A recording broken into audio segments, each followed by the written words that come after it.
Tapi ini perlu disuarakan rakyat. Harus, kalau tidak semakin semua pajak sudah ini, orang bilang tinggal meludah dengan tidak dipajaki, semua sudah dipajak. Ada 6 jenis pajak yang dipungut di tingkat provinsi dan ada sekitar 9 jenis pajak yang dipungut oleh pemerintah daerah baik kabupaten maupun kota. Nah, kesemua itu didasari atas legalitas hukum tentunya. Ada undang-undang terkait dengan pajak daerah dan retribusi daerah, Undang-Undang Nomor 28 Tahun 2009, lalu kemudian Undang-Undang tentang hubungan keuangan antar pemerintah pusat dan pemerintah daerah, Undang-Undang Nomor 1 Tahun 2022, lalu kemudian ada peraturan pemerintah tentang ketentuan umum pajak daerah dan retribusi daerah. Jadi peraturan nomor 35 tahun 2023. Nah, aturan-aturan ini bagi pemerintah menjadi satu landasan. Mereka kemudian menaikkan berbagai pungutan ataupun pajak yang berdasarkan jenisnya, begitu. Selamat datang kawan-kawan mahasiswa ya. Nah, pada kesempatan hari ini ada teman-teman mahasiswa yang sudah hadir. Dari mahasiswa mana? Aslam. Oh, Aslam. Aslam Majido ya. Dan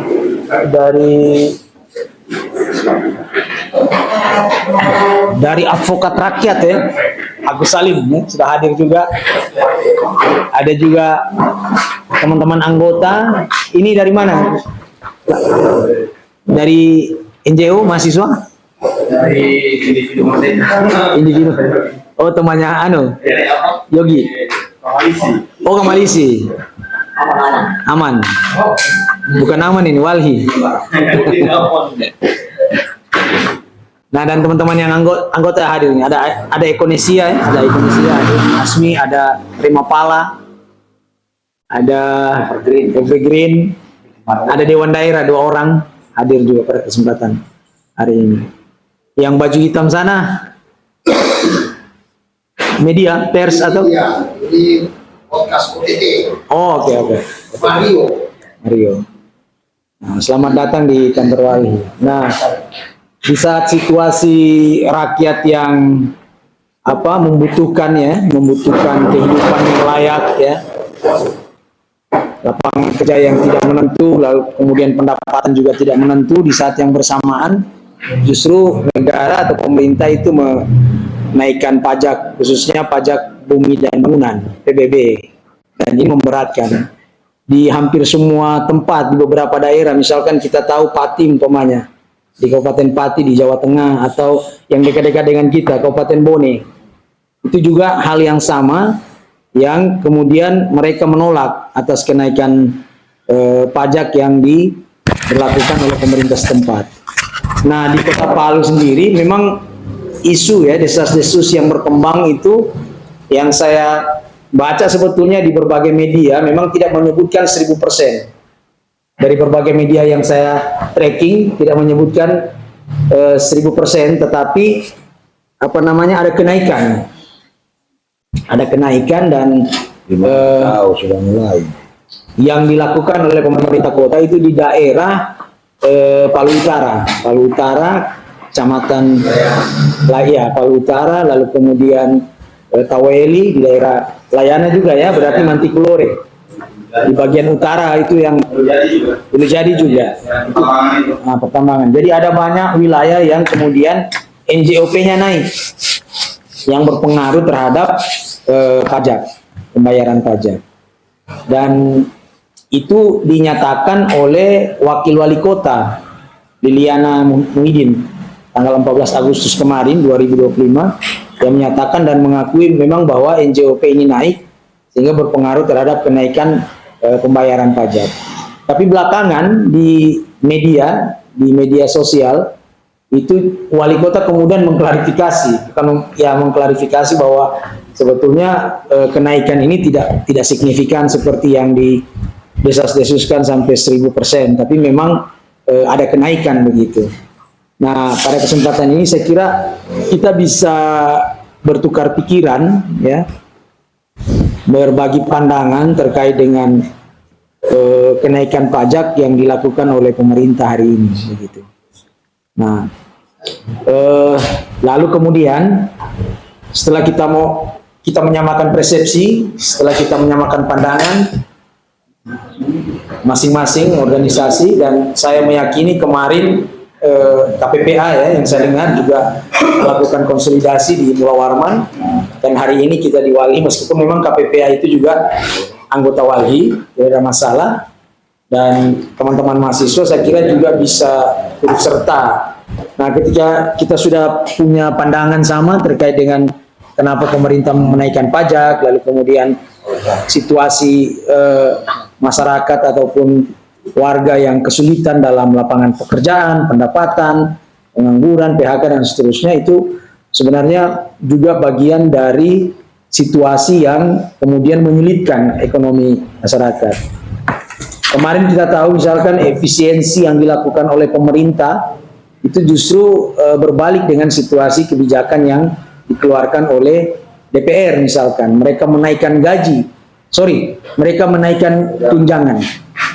Klarifikasi mereka bahwa gaji itu tetap, tapi tunjangan yang kemudian dinaikkan. Itu sebenarnya juga bisa menjadi efek ya bagi masyarakat di saat situasi sulit. Justru tunjangan-tunjangan DPR khususnya itu mereka naikkan.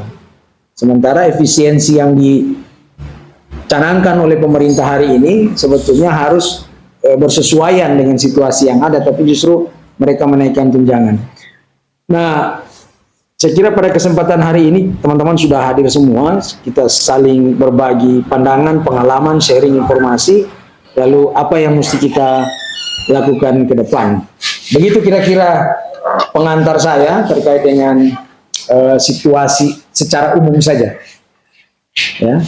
Jadi alasan pemerintah menaikkan pajak ini karena nilai objek pajak NJOP itu naik, baik itu tanah, nilai tanah berupa bangunan, tanah dan seterusnya. Itu yang jadi alasan klasik dan mendasar sehingga itu dilakukan kenaikan pajak khususnya PBB P2, PBB P2, pedesaan dan perkotaan.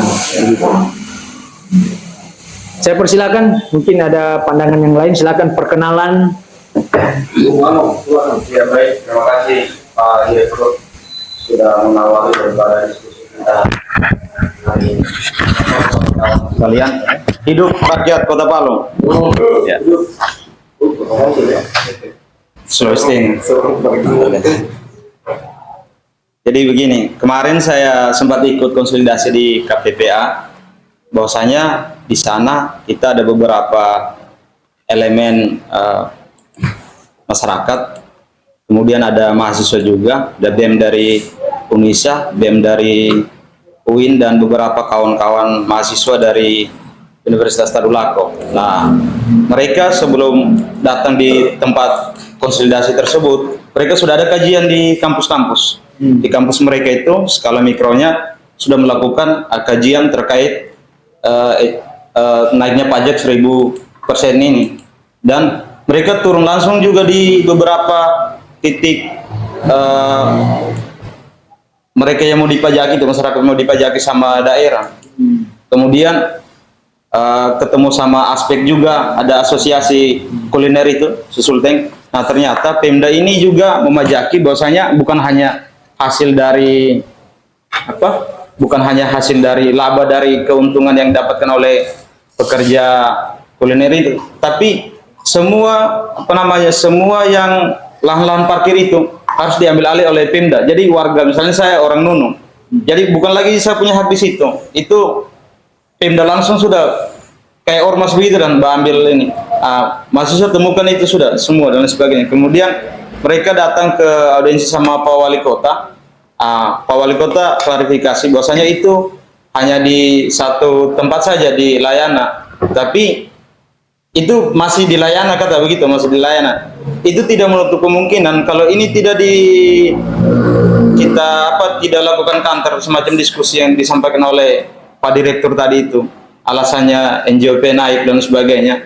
Nah, menurutku kenapa ini daerah pecah dan sebagainya, itu dari efek dari efisiensi anggaran. Jadi Pemda kita bingung cari anggaran lagi. Nah, kemarin kita coba hitung-hitung lakukan di papan itu. Hitungannya dari jumlah beberapa KK yang ada di Kota Palu sekitar 200.000 KK. Itu kita hitung ada 500, itu hitungan kecilnya, ada sekitar 500 miliar dipungut 1 tahun. Kalau kita diambil 2.500.000 per kepala keluarga. Kalau memang, tapi kan kalau itu terjadi tidak semua orang harus jual tanah kan begitu. Maksud pajak itu harus orang jual tanah baru kena pajak. Iya, baru kena pajak itu. Jadi hasil konsolidasi kemarin itu Pak Direktur, bahwasanya akan ada konsolidasi lanjutan malam Minggu. Tadi sudah saya share di grup-grup itu konsolidasi lanjutan, dan itu menentukan aksi secara nasional tanggal 25 Agustus hari Senin. Nah, rencananya begitu. Jadi itu dari saya yang ikut konsolidasi kemarin. Mungkin ada tambahan dari kawan-kawan lain. Hidup rakyat merdeka. Ya, terima kasih. Ada yang mau sambung, lanjutkan, silakan. Perkenalan dan nama. Baik, nama saya dari Rumah. Hidup rakyat. Ya. Pajak ini sebenarnya sudah naik, cuma orang tidak rasa. Begitu bayar berubah, tidak signifikan, jadi tidak berasa. 2004 itu saya bayar PBB yang di Layana sudah berubah. Terus saya bayar lagi tahun 2025, hampir 100% naiknya. Berubah, cuma karena saya sama itu menurut sama siapa juga, karena tidak signifikan, jadi masyarakat banyak yang yang kita nggak bisa bayar PBB itu, misalnya kita bayar 5 tahun, nggak bisa karena akan tiap tahun dia akan naik. Ya, dia naik pelan-pelan, itu cara mereka. Kalau andaikan dia PBB itu tidak naik, umpamanya berapa tahun dia baru naik 5 tahun, kita bisa bayar 5 tahun. Mereka tidak kasih karena akan naik setiap tahun. Jadi perubahan itu orang masyarakat tidak rasa. Padahal sebenarnya ini tiap tahun hampir naik hampir 100%. Jadi perlu memang kajian sebenarnya, perlu apakah kita pertemuan mau ya demo, pasti kita dilayani sama DPR. Tapi ini perlu disuarakan rakyat. Harus, kalau tidak semakin semua pajak sudah ini, orang bilang tinggal meludah dengan tidak dipajakin, semua sudah dipajakin. Akibat efisiensi. Efisiensi tidak mempan, pajak daerah yang dian. Saya kira itu tambahan. Terima kasih. Ya, terima kasih Cakra. Ada lagi yang mau nyambung? Nah, memang dalam pikiran saya memang harus ada kajian sebetulnya, kajian singkat sebab musabab kenaikan pajak yang dilakukan oleh pemerintah. Itu satu. Tetapi memang diawali dengan asesmen, konsolidasi.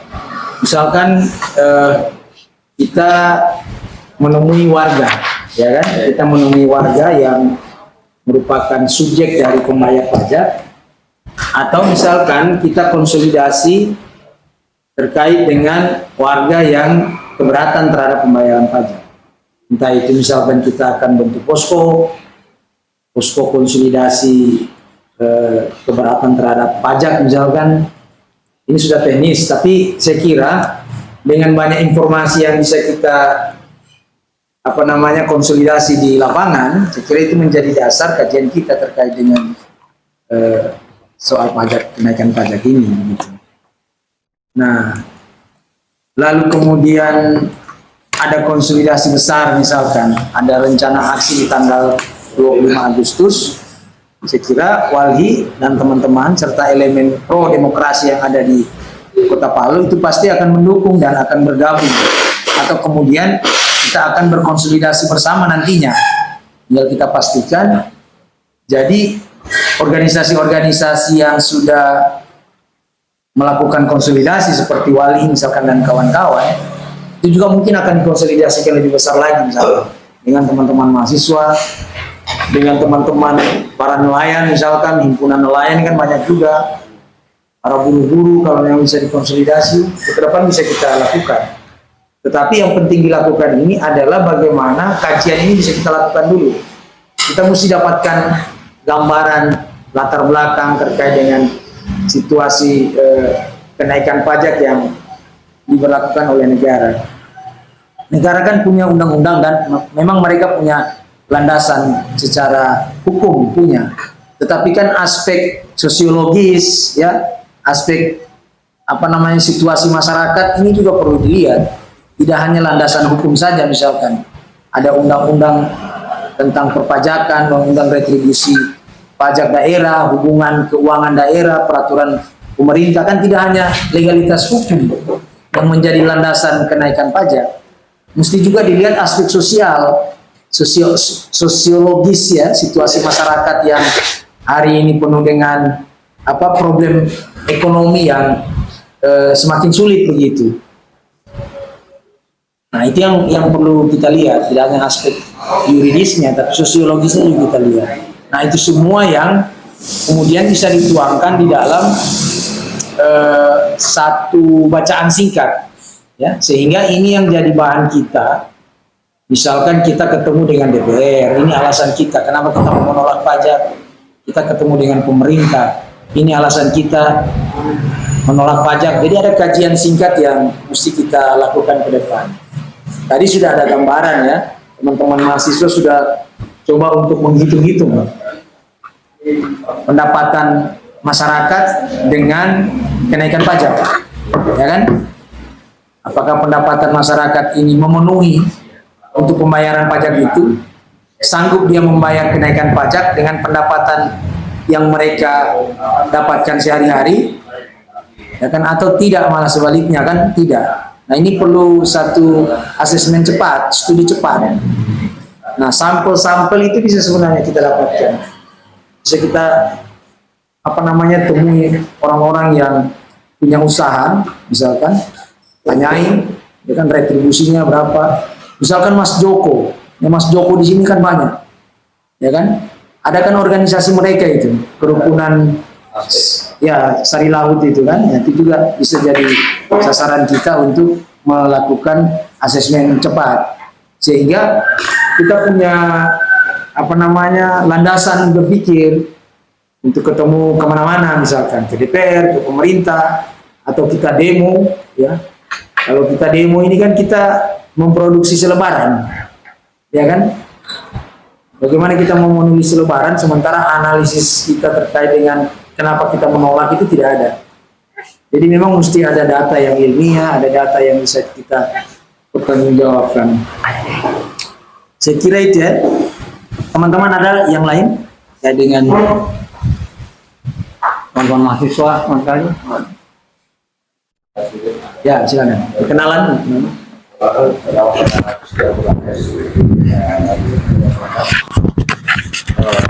Berdasarkan berita yang baru saja tadi ini, wali kota itu menyampaikan dia untuk menyampaikan kepada seluruh Palu itu bahwa ini pajak ini sementara dievaluasi Kota Palu. Jadi kita hanya menunggu persamaan perspektif dari kawan-kawan NGO, karena malam hari Sabtu nanti ini teman-teman mahasiswa juga akan melakukan konsolidasi di GBK. Saya sepakat tadi itu tentang kenapa kita harus bergerak di kalangan kuliner kayak Mas Joko itu, Pak Direktur. Artinya kita sebagai mahasiswa juga itu resah juga.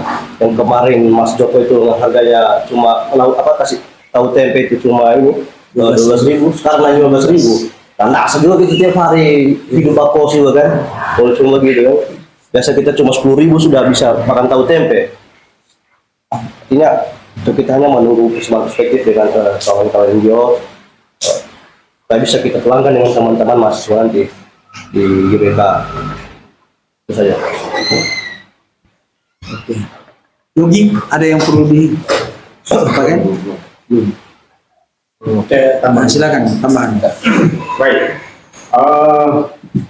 di masyarakat pedagang sebenarnya kalau kita sebetulnya menjual dagang kue bakar itu kita tidak bisa naikkan harga karena masyarakat juga susah. Jadi kita itu berpikir harga itu belum berubah dari anu. Kecuali kalau di pasar tua barangkali, tapi kalau Tombolo Tutu, Hang Tua, pedagang kue basah itu pedagang susah naikkan harga. Karena ekonomi masyarakat juga kita pikir, kalau kita naikkan harga juga pembeli akan sedikit. Tentu kita bukannya semakin bisa membeli apa-apa, tapi malah berkurang kita punya modal. Jadi perlu memang pedagang-pedagang yang rumahan, karena itu banyak orang menitip, hanya nitip saja kita tempat. Nitip itu mereka punya rumah, mereka punya keluarga yang mereka harus biayai. Kalau dinaikkan pajak PBB akan beban mereka semakin banyak, dan penitip-penitip kue itu bukan orang berada. Ternyata malah kesian yang ada yang paling jauh itu dari Taweli, nitip sampai di situ. Berapa biaya perjalanan dia ke sana kemari terus dengan pajak yang rajalela, kasihan. Itu yang perlu sebenarnya para pejabat perlu lihat. Sementara para pejabat DPR itu mereka, para pejabat semua kan tunjangan PPh-nya dibayarkan. Ya. Mereka tidak bayar pajak.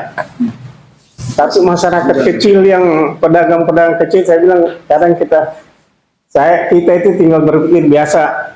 Kalau mereka punya titipan itu banyak yang tidak laku, mereka selalu bayar akang. 5.000 atau 10.000 kita bayar akang. Karena mereka punya perjalanan yang jauh. Biasa kalau yang jauh, kasihan orang punya. Berarti kita bayar akang. Itu yang kita antisipasi. Itu yang tidak pernah mereka tahu. Ya. Yang mereka tidak pernah tahu. Akhirnya tambah. Ya. Selamat datang Bu Ajalia KPPST. Ada lagi yang mau nyambung? Silakan. Ada yang disampaikan? Mahasiswa yang ngekos tentu kos naik juga. Jadi saya sepakat tadi yang disampaikan oleh Pak Direktur bahwa kita harus lakukan kajian dulu kan soal selebaran, misalnya mau turun aksi atau apalah kegiatan nanti terkait naiknya pajak 1000% Kota Palu. Nah, kalau kita tidak punya dasar argumen juga untuk menyuarakan menolak daripada kebijakan Pemda itu, kita kosong juga kan. Jadi ketika misalnya media tanya apa dasarmu, jadi kalau menurutku kita ini saja supaya lebih efisien dia soal kajian dasar itu, dasar argumentasinya soal misalnya kita tolak atau terima begitu. Iya, oke. Kalau seperti itu memang butuh waktu sebetulnya, tapi kan perlu kita cek dulu undang-undang. Iya. Jadi undang-undang yang mereka pakai itu kan seperti yang saya sebutkan tadi, undang-undang retribusi pajak daerah dan hubungan keuangan daerah, lalu ada beberapa peraturan pemerintah. Artinya ketentuan yang mereka sudah tuliskan di dalam undang-undang itu kemudian kita cek dengan fakta yang ada. Makanya kalau menurut saya, selain undang-undang yang mereka gunakan itu, kita juga harus asesmen ke bawah. Iya. Ya kan? Jadi memang hari ini kita hanya mau berbagi pandangan saja dulu. Jadi ada langkah ke depan yang kita mesti lakukan. Entah kita akan berkunjung langsung, ada tim yang asesmen yang berkunjung langsung ke misalkan Sari Laut, kelompok Sari Laut umpamanya, atau kelompok buruh, atau kelompok nelayan. Atau kita bentuk posko, mereka yang datang.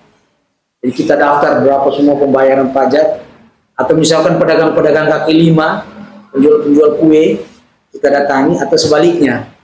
Kita konsolidasi dalam posko-posko yang kita bangun, itu yang menjadi dasar kita mengumpulkan seluruh data, lalu kemudian dalam satu waktu kita ketemu lagi, kita sandingkan dengan ketentuan yang sudah ada. Begitu. Kalau saya begitu, saran saya terkait dengan hari ini kita rencana mau diskusi lagi. Tapi kalau misalkan ada banyak informasi terkait dengan sekarang berapa nilai NJOP yang ada di Palu Utara, saya tidak percaya itu, ya kan? Atau misalkan harga tadi kan, misalkan 15.000 sudah hampir, saya rasa juga itu Mas Joko. saya pelanggan Mas Joko juga. Saya sempat kaget juga, 15.000, tapi saya tetap bayar kan. Saya tanya, ini kenapa 15.000? Ternyata itu memang kesepakatan di KWSLP-nya, kerukunannya. Mereka naikkan. Tapi ada beberapa penjual Mas Joko yang masih tetap harganya 13, tapi tidak banyak, sedikit saja. Dominan itu 15.000. Nah, pertanyaannya, itu bagaimana kita bisa konsolidasi dengan banyaknya Mas Joko umpamanya? Ya, begitu kalau saya. Jadi memang hari ini kita hanya brainstorming, hanya bertukar pikiran, lalu kemudian langkah apa yang kita lakukan. Jadi tidak langsung aksi ini, tidak.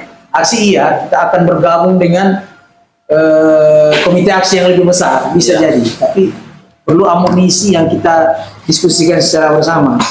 Amunisi yang saya maksud itu adalah apa alasan kita menolak kenaikan pajak ini.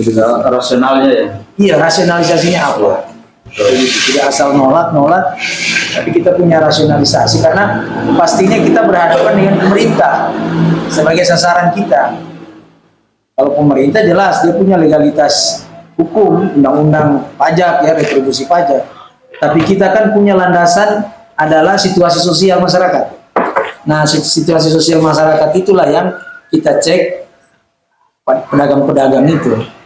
Kenaikan harga, kemampuan mereka membayar pajak dengan pendapatan yang mereka dapatkan setiap hari. Informasi daya beli masyarakat Kota Palu menurun. Itu juga yang perlu kita lihat, apa benar tidak daya beli masyarakat itu menurun. Daya beli masyarakat menurun ya karena pengangguran juga di mana-mana. Ini juga kita bisa cek, benar tidak pengangguran ini karena tidak ada penghasilan kan? Bagaimana dia membeli Mas Joko umpamanya atau beli pisang goreng sementara dia pengangguran?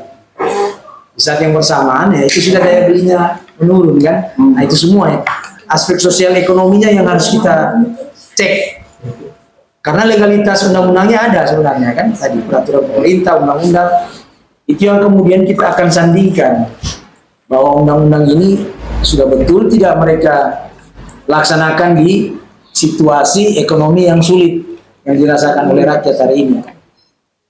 Mungkin menunggu 19 juta lapangan pekerjaan mungkin. Ya, ini masih Kota Palu, belum misalkan kabupaten terdekat, misalkan Sigi dan Donggala. Apakah hal yang sama juga dilakukan oleh pemerintah di sana, menaikkan pajak di saat bersamaan masyarakat daya belinya menurun, tidak punya lapangan pekerjaan, pendapatan tidak ada, dan seterusnya.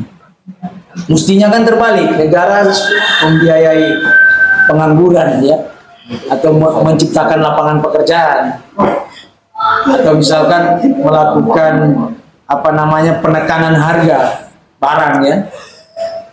Begitu. Ada lagi kira-kira terkait dengan bacaan secara umum saja ya situasi ini.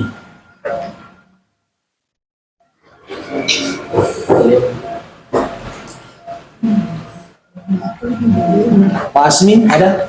Belum? Nah, ya silakan. Ya, kita perlu juga melihat ini Pak Wali sudah kasih klarifikasi, tapi perlu kita jaga apakah klarifikasi ini hanya dulu waktu saja. Dan endingnya akan tetap begitu. Evaluasi pemerintah ini evaluasi bagaimana? Apakah dia evaluasinya ke masyarakat kecil yang punya rumah, dia punya rumah tapi sampai sekarang dia tidak bisa bangun-bangun karena banyaknya biaya yang harus dia keluarkan. Jadi perlu juga disikapi. Jangan cuman hanya mengulur waktu saja. Klarifikasi ya sebenarnya, senang masyarakat masih tertunda. Ternyata setelah evaluasi sama aja. Saya kira perlu itu disikapi juga. Terima kasih. Ya, sikap wali kota juga perlu kita lihat. Tiba-tiba saja dia alasan misalkan berapa hari ini saya, bukan alasan, memang dia keluar kota ya kan. Lalu kemudian dia klarifikasi karena memang konsolidasi yang kita lakukan di Kota Palu ini itu sudah terbaca, saya yakin itu. Selebaran flyer kemana-mana ya, undangan kemana-mana, sehingga untuk meredam kemarahan masyarakat Kota Palu, ya dia cepat klarifikasi. Saya kira tidak akan menyurutkan ya semangat kita untuk mengkritisi. Meskipun sudah ada klarifikasi, semangat kita untuk mengkritisi atau menolak sama sekali terhadap kenaikan pajak itu tidak menyurutkan, meskipun ada banyak klarifikasi yang dilakukan oleh pemerintah. Contohnya misalkan di Bone kan, di Bone itu sampai berapa, 300% kan? Nah, itu dibatalkan dan dikembalikan ke SPPT, ya kan? Atau sebelumnya di Pati, meskipun juga pimpinannya langsung didemoralisasi oleh Bupati Sudewo itu kan, dan akhirnya dia batalkan jilid 2 untuk demo kan. Nah, itu dinamikanya. Tapi yang pasti bahwa situasi penolakan ini sebetulnya sudah terjadi. Ada yang memang tidak reaksi, tidak melakukan reaksi ya, tidak melakukan aksi. Ada juga yang aksi. Nah, saya belum tahu di Kota Palu ini apakah hanya kita ketemu dengan pemerintah daerah langsung tanpa ada demo, atau demo begitu. Dengan pilihan demo, tapi akhirnya kita akan ketemu dengan pemerintah daerah, dalam hal ini Kota Palu kan, atau seperti apa, kita ajak dialog, kita ajak diskusi dan seterusnya. Ini hanya cara-cara saja dengan target apakah kita mau membatalkan. Jadi kita tentukan dulu target kita apa, membatalkan ini kenaikan, kita cari dulu kan situasinya begitu. Saya sedikit tadi, kalau saya melihat klarifikasinya Pak Wali khusus untuk Kota Palu, kalau melihat karena satu soal ada instruksi dari Mendagri misalkan, itu satu, itu besarnya itu. Kemudian yang kedua, karena ada gejolak di 2 kabupaten yang sempat heboh dan memang sampai sekarang masih bergerak. Nah, yang perlu dipertanyakan juga soal bukan hanya untuk di daerah-daerah, tapi kenapa sampai ada 21 apa 24 daerah yang kemudian sudah menaikkan pajak itu dan secara diam-diam. Artinya secara diam-diam dong, karena kita tidak tahu. Atau apakah pertanyaannya, apakah DPR tahu? Kan kayak gitu. Bukan persoalan dia mau tunda atau mau dibatalkan dulu, tapi kenapa sudah naikkan gitu. Artinya Palu termasuk salah satu dari 24 kota kabupaten itu yang menaikkan secara diam-diam. Diam-diam kah, atau misalkan ada yang tahu gitu loh. Jangan-jangan DPR juga tahu. Seperti itu. Nah, itu pertama yang mau dipertanyakan. Cara mempertanyakannya seperti apa? Itu kita yang dibilang sama Unen tadi, sama Pak Direktur tadi, apakah lewat tahapan konsolidasi di setiap sektor atau seperti apa nanti. Yang kedua soal klarifikasinya Pak Wali itu bukan membatalkan tapi menunda. Benar Bapak bilang, ini udah pasti akan naik. Kalau bahasanya menunda artinya sudah pasti naik, cuman belum tentu belum dipastikan kapan dan berapa besar. Apakah masih akan tetap jadi 1000% itu, ataukah turun dikit gitu ya? Itu pasti akan ada negosiasi di DPR sendiri. Karena itu apakah juga mereka akan melibatkan anggota DPR atau enggak? Itu juga kita tahu. Apakah akan melibatkan elemen masyarakat? Itu juga kita tidak tahu. Nah, ada kemungkinan misalkan karena ada beberapa tempat teman-teman yang saya sampaikan mungkin sudah melakukan konsolidasi pertemuan. Tapi yang saya ingin pertanyakan terlebih dahulu, kalaupun masih dia mau tunda, tidak tahu sampai kapan, sambil menunggu arahan pemerintah pusat misalkan. Nah, kalaupun mau ditunda, pertanyakan dulu, kapan dia menaikkan itu jadi 1000%, sejak kapan itu? Apakah pembahasan itu melibatkan pihak-pihak yang terkait? Saya kira itu saya mempertanyakan itu apakah dalam bentuk tim, apakah dalam bentuk apa gitu. Yang mempertanyakan apakah dalam bentuk gerakan yang mempertanyakan, kita tidak, karena dia udah klarifikasi duluan nih. Karena menurut saya dia melakukan hal itu juga dia khawatir dong, jangan sampai jadi seperti Boni ataupun jadi seperti Pati gitu. Itu pendapat saya. Terima kasih.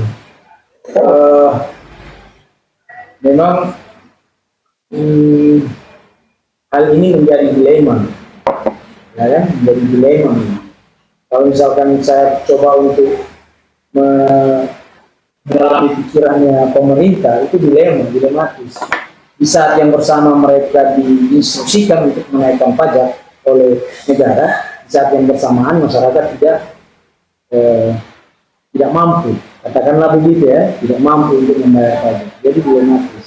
Posisinya dia mau berpihak pada siapa? Gitu.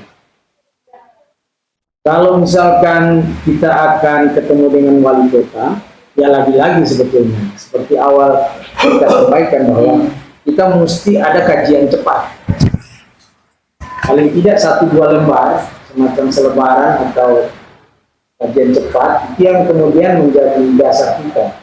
Yang akhirnya kalau misalkan kita akhirnya menyimpulkan akan melakukan penolakan terhadap kenaikan pajak, ya kita sepakati dengan berbagai rasionalisasi kan. Rasionalisasinya kan ada 2 kalau menurut saya. Yang pertama kajian tentang undang-undangnya. Ya kan? Ada undang-undang, ada peraturan pemerintah, itu dikaji terkait dengan retribusi pajak daerah dan retribusi daerah. Itu yang harus dikaji. Misalkan undang-undang tentang yang tadi pajak daerah dan retribusi daerah nomor 28 tahun 2009, lalu kemudian ada undang-undang nomor 1 tahun 2002 tentang hubungan keuangan antar pemerintah pusat dan pemerintah daerah, lalu kemudian peraturan pemerintah tentang ketentuan umum pajak daerah dan retribusi daerah. Itu pertama yang perlu kita ulas, itu yang perlu kita kupas, itu undang-undang dan peraturan pemerintah. Lalu kemudian asesmen di masyarakat, ya kan? Tinggal kita mau tentukan sasaran asesmen yang kita lakukan di masyarakat itu kelompok yang mana? Kelompoknya kerukunan Mas Joko, nelayan, ya, buruh, pegawai-pegawai rendahan, ya kan, pengusaha-pengusaha kelas menengah. Jadi semua yang kita coba klasifikasi, atau misalkan para ojek, para sopir-sopir, semua yang kita klasifikasi dan kita asesmen, tanyai semua. Dengan cara misalkan apakah kita mau datangi kelompok-kelompok sektoral itu, atau kita bentuk posko, kita minta mereka datang untuk membawa slip pembayaran pajak mereka, kita catat, kita registrasi dan seterusnya. Itu yang kemudian menjadi bahan analisis sosial kita. Lalu kemudian kita sandingkan dengan undang-undang, bertabrakan tidak ini apa-apa kan, dan itu menjadi rasionalisasi kita untuk kemudian belum pantas dinaikkan, kita tolak saja. Kalau saya mau tanya itu, kalau kita tidak pernah menghitung, misalkan seperti pajak motor. Ini karena saya lihat mulai awal tahun 2025 ini memang negara mau coba memalak rakyatnya lewat pajak itu, kan? Ya, PPN. Kalau kita belanja beli rokok, kalau ini tidak. Ini rokoknya Makassar, itu kayak itu pajak, bos. Nah, kan? Kemudian kita pernah hitung enggak? Karena misalkan gencar-gencarnya mereka untuk sweeping, misalkan ya, untuk pajak kendaraan itu gila. Nah, kita pernah hitung tidak? Misalkan dalam 1 tahun itu kalau motor A, motor B, jenisnya sampai sekarang saya selalu bayar pajak, tapi saya tidak paham perhitungannya seperti apa. Itu saja misalkan. Kemudian bagaimana perhitungannya PBB itu?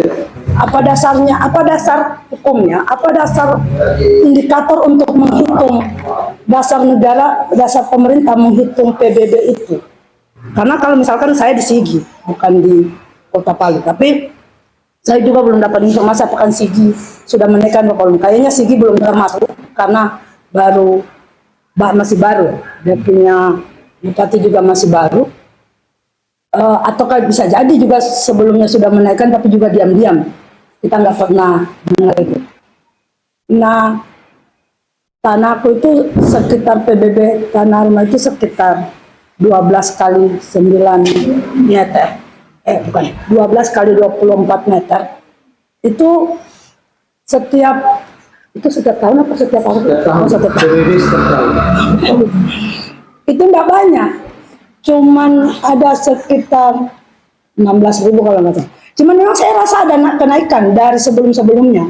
Waktu itu masih bapak saya masih ada orang tua, saya perasaan selalu juga bayar itu hanya sekitar 1.300 sampai paling tinggi 2.600. Tapi ini belakangan saya bayar sampai sudah lebih dari 10.000 gitu.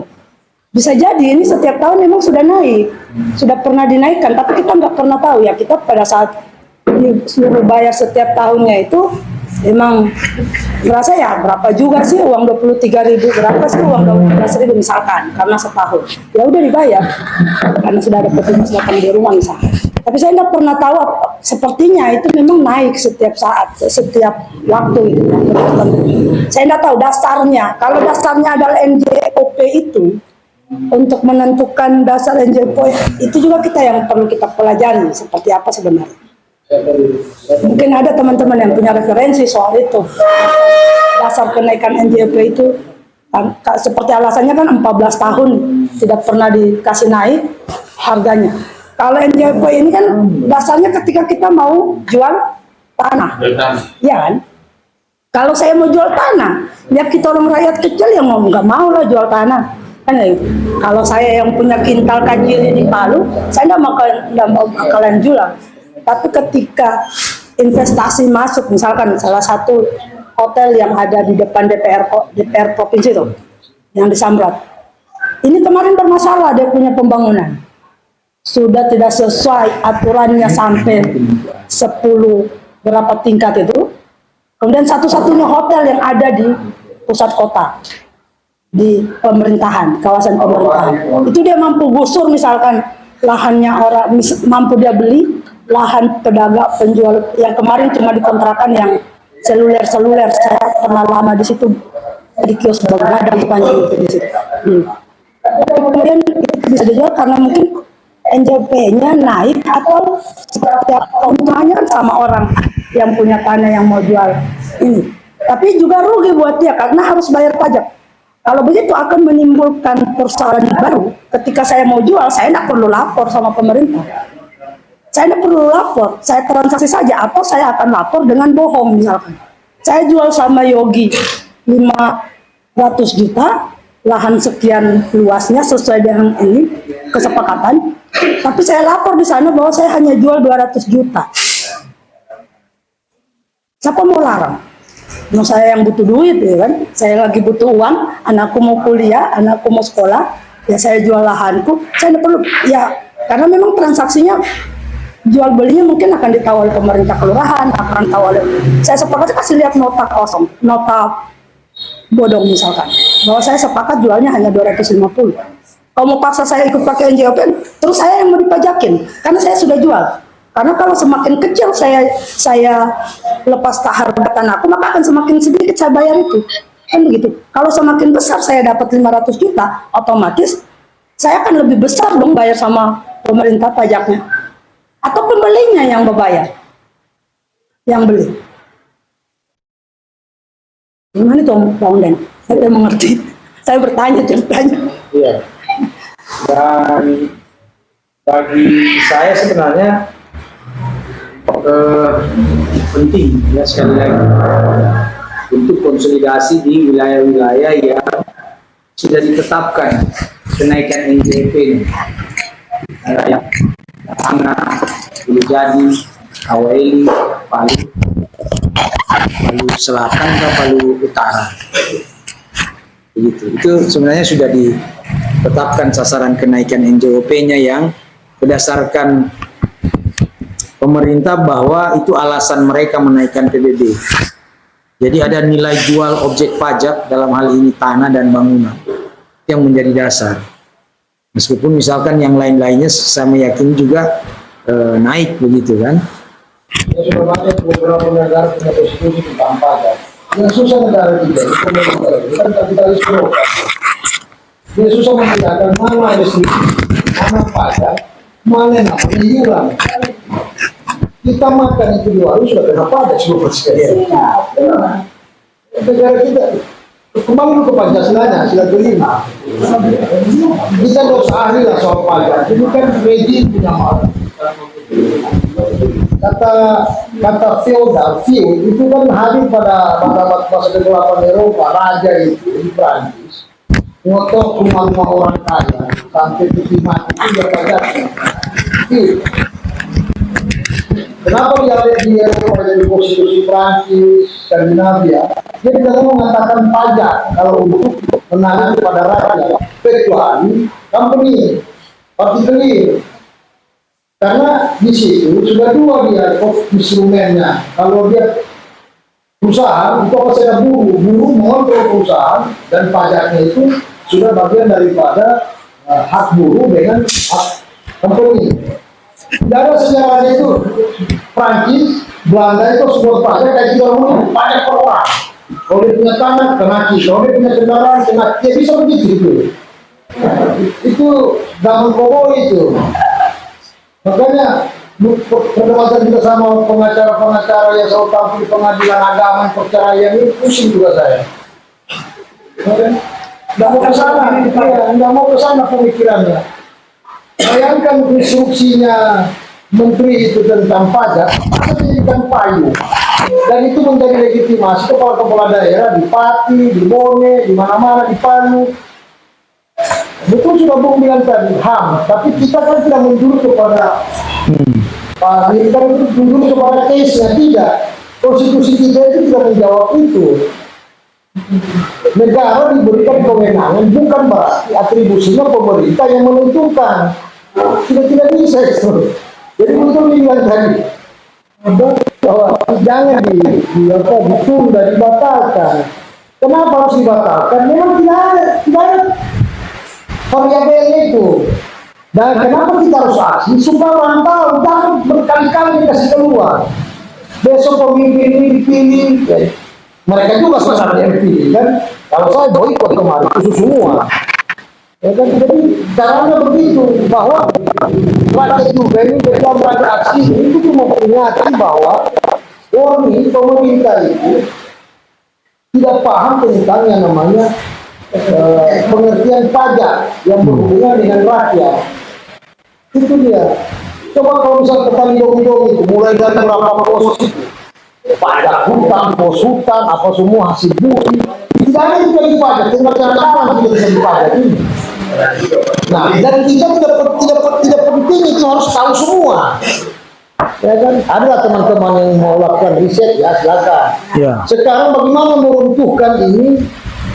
Bukan karena di situ ada wali kota atau gubernur. Curi saja waktu gubernur 3 bulan pertama susah deh masuk Kobo ya kan. Yang tangkap itu Agus Sulaiman, tangkap saja. Ya kan? Kenapa harus demo? Ya, karena negara kacudi bukan kacudinya. Izinnya ada di pusat. Ya kan? Bikin orang miskin di sini apa? Ada emas dalam kota, kenapa orang dari Jakarta datang ambil? Sederhana. Dan pajak juga begitu, bukan karena wali kotanya, bukan kebutuhan wali kota bilang ditunda, kita tambah punya judul, jangan ditunda ya, tapi dibatalkan. Kenapa rakyat tahu pasien itu orang kaya di wali kota? Kita sudah tahu tidak berapa pasien, tak belum tentu ada juga orang datang luar rumah. Kalau di sebelah ada punya tekstil yang lebih keras, dan aku di sini orang makan di sebelah sudah. Ada juga persaingan model sama orang itu. Apa lipstiknya lebih tebal di sana pakai rok ini putus oma-oma di sini ingat di sini. Jadi ini itu karena tidak dia paham struktur sosial begitu sudah ini. Dan tapi kita tidak boleh diam. Saya cuma sepakat tanggal 25 apa namanya aliansi apa? Aliansi Rakyat Kota Palu. Aliansi Kota Palu. 1 orang bawa 5 orang. Kita setting aja. 1 orang bawa 5 orang semua. Ini selama saya itu orasi kan, sampai jangan semua kita sampai teman-teman yang baru ini karena kenapa? Ini fardu ain, wajib kalau aksi ini bukan soal salah benar ini Komdaham Ivan yang baru sudah telepon saya tadi, katanya wali kota melewati dia dengan siapa lagi yang tadi ya, stafnya wali kota. Tolong Agus jangan saya tidak tahu, kenapa dia tahu saya datang rapat di wali sini. Itu saya merasakan curi saja gubernur, aku bawa saya dulu ngomong, tapi siap aksi kan. Begitu, harus kita bukan dalam arti kita mau aksi sama wali kota itu, kita mau demo dia untuk bukan. Jangan terbukti kan dia tidak tahu masih di luar. Wakilnya kan yang ngomong, kan? Berarti memang tidak ada koordinasi. Tidak ada mana tenaga ahlinya, mana Kalau di sana, banyak sekali bingung. Sebenarnya kalau sudah masuk jam 3 nasi sudah kita. Jadi kita kembali ke soal aksi saja. Karena kenapa waktu kasih? Nah, kedepan kan konsolidasi hari Kami, ya kan? Tolonglah ada perumahan. Ya ini kan kantor wali tadi saya sudah keliling. Kalau tidak digunakan kasih bako saja kan. Jadi kan banyak ini posko. Dan kasihkan rame nih wali. Dulu kan wali itu tempat tempat kita kumpul semua kan. Sebentar lagi anak-anak Mahardika mau bikin acara di sini. Nah itu anak-anak Mahardika kasih rame. Dari belakang sampai di depan. Nah, coba. Jadi kita setting aksinya saja tanggal 25. Masing-masing bawa karena aliansi itu bawa benderanya masing-masing. Benderanya baru tema-temanya apa saja. Yang pasti kalau mau cari tahu semua itu regulasi teknis itu pusing saya. Karena kalau bawa ke pengadilan, saya di pengacara kan sampai di pengadilan bukan itu juga mana sebenarnya, bukan itu dia diungkap apa yang dilaporkan di apa di kepolisian, masuk di kejaksaan berubah bukti saja, saksi itu dua saja, jadi cukup bukti. Kita aksi saja. Ya, tapi yang pasti nomor 1 dengan 2 ini bisa pelan-pelan dikerja. Aksi tetap dilakukan. Ini tetap dia legalitas kita. Apa bukan legalitas, landasan kita.